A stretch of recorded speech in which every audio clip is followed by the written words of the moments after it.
ব্যক্তিগত ক্ষোভে ২৫ পরিবারের বিদ্যুৎ সংযোগ বিচ্ছিন্ন করল মাগুরা শ্রীপুর পল্লী বিদ্যুৎ। এতে চরম দুর্ভোগে পড়েছেন এইচএসসি পরীক্ষার্থীরা সহ ২৫ পরিবারের সকলে। আমি এবার ইন্টার পরীক্ষা দিচ্ছি, কিন্তু এই কারেন্ট না থাকার জন্য আমি ঠিক মতন পড়ালেখা করতে পারতেছি না এবং আমাদের অসুবিধা হচ্ছে। কিন্তু আমাদের প্রতি মাসে বিদ্যুৎ বিল পরিশোধ করা হয়, তা সত্ত্বেও কি কারণে আমাদের লাইন কেটে দিয়ে গেল।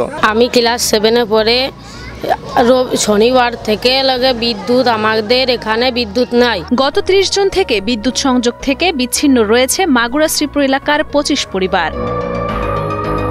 জানা যায়, বকেয়া বিদ্যুৎ বিল নিয়ে পল্লী বিদ্যুৎ কর্মকর্তার সাথে ঝামেলায় জড়ান স্থানীয় আকিদুল মোল্লা নামের এক ব্যক্তি। পরবর্তীতে সরকারি কাজে বাধা দেওয়ার অভিযোগে শ্রীপুর পল্লী বিদ্যুতের deputy general manager Mohammad Rahat বাদী হয়ে মামলা করেন। পাশাপাশি একই অভিযোগে গ্রামের ২৫ পরিবারে বিদ্যুৎ সংযোগ বিচ্ছিন্ন করেন। একটা ট্রান্সমিটার থেকে বিদ্যুৎ বিচ্ছিন্ন করা হয়েছে বিদ্যুৎ বিল পরিশোধ না করার অভিযোগে, কিন্তু ২০-২৫টা পরিবারের বিদ্যুৎ সংযোগ কেটে দেওয়া হয়েছে। তাদের ম্যাক্সিমামই বিদ্যুৎ বিল পরিশোধ করা আছে, কিন্তু সেখানে বিদ্যুৎবিহীন অবস্থায় আজ ৩-৪ দিন তারা খুব কষ্টের মধ্যে আছে। সেখানে এইচএসসি পরীক্ষার্থী আছে, এসএসসি আছে, পড়াশুনোর চরম বিঘ্ন ঘটতেছে। আমাদের কোনো বিল বাকি নাই। আমার ছেলে মেয়েদের কালকে পরীক্ষা, গরমেতে ছেলেগুন শেষ হয়ে যাচ্ছে, ছেলেগুন লেখাপড়া করতে পারতেছে না। আমার মনে একটা প্রতিবন্ধী, সে কোনো ছেলেগুন গরমেতে একদম অস্থির হয়ে পড়তেছে। স্থানীয়রা জানান, যাদের কোনো রকম বকেয়া বিল নেই তাদেরও বিদ্যুৎ বিচ্ছিন্ন করা হয়েছে। ফলে বিদ্যুৎহীনভাবে নানা ভোগান্তির মধ্যে দিন কাটাচ্ছেন তারা। বিশেষ করে এইচএসসি পরীক্ষার্থী ও অসুস্থ রোগীরা বেশি ভোগান্তিতে পড়েছেন।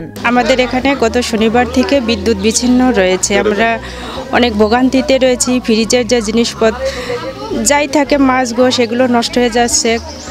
গরমে আমরা অতিষ্ঠ হয়ে যাচ্ছি। ছেলে মেয়ের পরীক্ষা চলতেছে, পড়ালেখা ঠিকমতো করতে পারতেছে না। আসলে আমরা খুবই ভোগান্তির মধ্যে আছি বিদ্যুৎ না থাকার কারণে। আমার স্বামী খুব মেরেনিষ্ঠা, খুব অসুস্থ, সে গরমে খুব কান্নাকাটি করতেছে, ঘুমাতে পারে না রাত্রি, সে লাগে মারামারি করে রাত্রি। খুব কষ্টে রয়েছি আমরা। আমাদের বিদ্যুৎ বিল প্রতি মাসে পরিশোধ করে দিছি, আমরা কোনো বিদ্যুৎ বিল বাকি নাই। এ বিষয়ে মাগুরা শ্রীপুরের পল্লী বিদ্যুৎ সমিতির ডিজিএম মোহাম্মদ রাহাত আশ্বাস দেন, লোক পাঠিয়ে দোষীদের চিহ্নিত করে বাকিদের বিদ্যুৎ সংযোগ চালু করে দেওয়া হবে। লাইনটা কাটার কারণটা আপনাকে একটু বুঝতে হবে, কি কারণে লাইনটা কেটেছি। আজকে এখানে এই ঘটনা ঘটেছে, আমি যদি এটার কোনো বিহিত ব্যবস্থা গ্রহণ করতে না পারি, তাহলে কিন্তু আমার লোক আলটিমেটলি কাজ করতে পারবে না। দ্রুত সম্ভব যে কয়জন আইডেন্টিফাই তাদেরকে বিরুদ্ধে নোট দিয়ে সেটা কিন্তু আমি অনুমোদন নিয়ে সেই লাইনগুলো কেটে বাকি লাইনগুলো আমরা চালু করে দিই। তাহলে আমরা একটু ওখানে যোগাযোগ করে যারা সুনির্দিষ্টভাবে দোষী তাদেরটা রেখে এইটার ব্যবস্থা আমরা নিব ইনশাল্লাহ। হ্যাঁ, আমরা আপনাদেরকে বলেছি যে আমাদেরকে 2-4 দিন একটু সময় দেন।